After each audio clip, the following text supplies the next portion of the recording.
අයියේ මගේ තාත්තා මම 8 වසරේ පාසල් යනකොට පිටරට රැකියාවකට ගියා. ඉතින් ඒක එයාට හරියට කරගන්න බැරි වුණා. ඒකත් එක්ක අපේ මුළු පවුලටම අමාරු කාලයක් තමයි උදා වුනේ. සමහර දවස්වලට තුන් වේලම නොකා හිටියා. සමහරක් දවස්වලට ගෙදර ඉස්සරහා තියෙන තැඹිලි ගහේ තැඹිලි ගෙඩියක් බීලා තමයි දවස ගත කරේ. මං කුලී වැඩ කරලා තියෙනවා. මම මේෂන් වැඩවලට ගිහිල්ලා අත්තු දව් දීලා තියෙනවා. ඔහොම ඉන්නකොට තමයි මගේ මස්සිනා මම මේ හොටෙල් ශ්‍රේෂ්ඨයට යොමු කරන්නේ. ඉතින් මේ රැකියාවත් එක්ක මම හිතුවා මම ඒ සම්බන්ධව ඉගෙන ගන්න ඕනේ කියලා මම නයිට් එකේ හොටෙල් කෝස් එකක් කරා කුකරි සම්බන්ධයෙන්. ඉතින් ඒකත් ඉගෙනගෙන මම එක්ස්පීරියන්ස් ගන්න හොටෙල් කීපයක වැඩ කරා. ඒ අතරතුර මම 2020 දී කොවිඩ් පැන්ඩමික් එකත් එක්ක YouTube channel එකක් පටන් ගත්තා Wild Cookbook කියලා. ඉතින් ඒක මම මහන්සි වෙලා වැඩ කරා. දිවා රෑ නොබලා ඒ වෙනුවෙන් කැප වෙලා වැඩ කරා.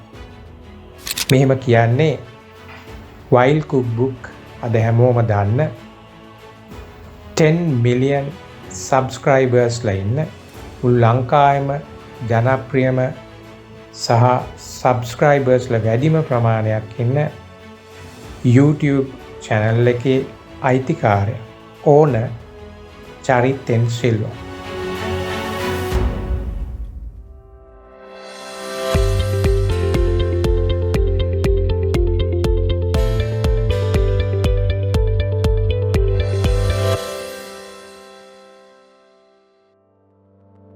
මෙයා ඉන්ටර්විව් එකේදී කියනවා අයියේ මම මාර කට්ටක් කෑවා මේ තැනට එන්න.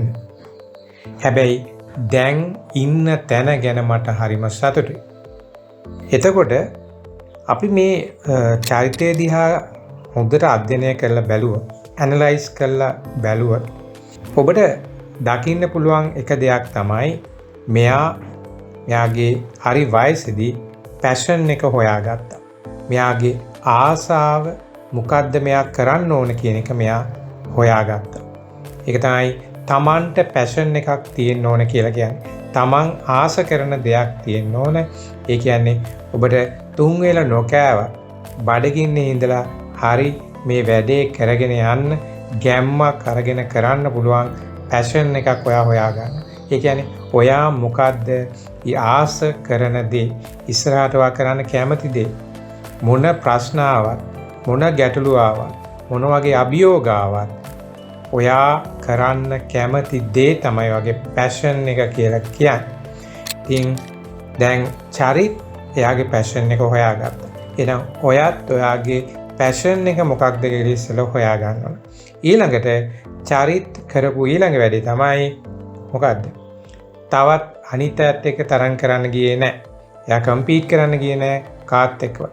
තමන්ගේ පැෂන් එක අඳුරගත්තා. ඒ වෙනුවෙන් දිගටම වැඩ කරගෙන ගියා.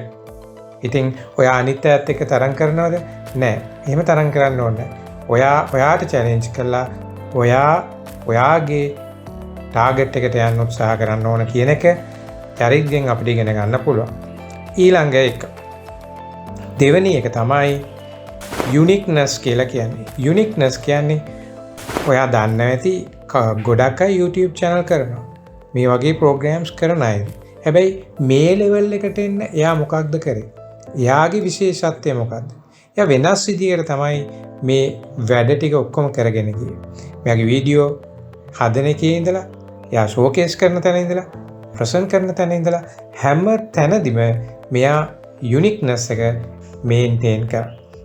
ඉතින් එයාගේ විශේෂත්වය එයා එතන වෙනස් විදිය එයා එතන පෙන්වුවා. අන්න ඉතින් ඔයාටත් ඉගෙන ගන්න තියෙන්නේ ඔයා කරන වැඩේ වෙනස් විදියකට කරන්න ඕන කියන්නේ.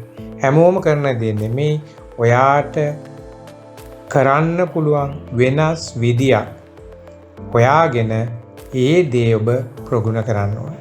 ඒක තමයි මෙතනින් ඉගෙන ගන්න පුළුවන් දෙවෙනි පාඩම. තුන්වෙනි පාඩම තමයි කන්සිස්ටන්සි කියන එක. නවත්තන්න නැතුව එක දිගට කරගැනීමේ හැකියාව. ඉතින් මෙයාටත් චැලෙන්ජස් ගොඩක් එන්නේ නැති මං කියවනේ. හැබැයි නවත්තන්න නැතුව ඒක කරගෙන ගියා. ඉතින් ඒක ඔයාටත් වාගේ ලයිෆ් එකේදී ඇප්ලයි කරන්න ඕන කියන එක මම කියන්න ඕන.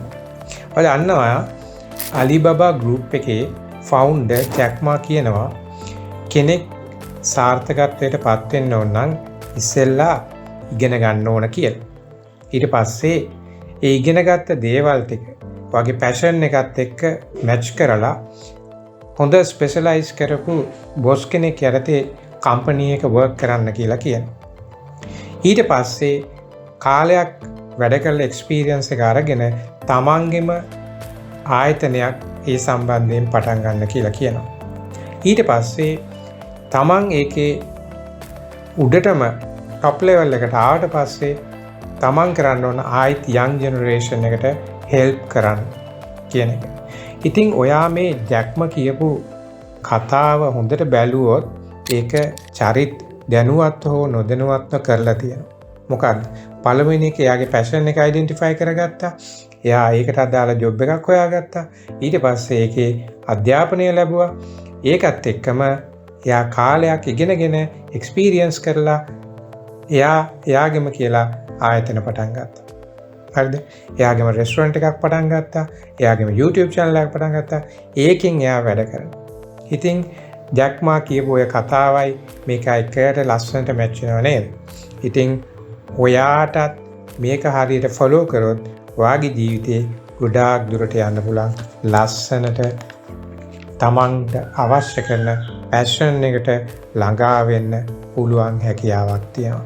එහෙනම් මේවා හරියට ප්‍රැක්ටිස් කරන්න, වැඩ කරන්න, ඔබේ ජයග්‍රහණයට ළඟා වෙන්න. All the best.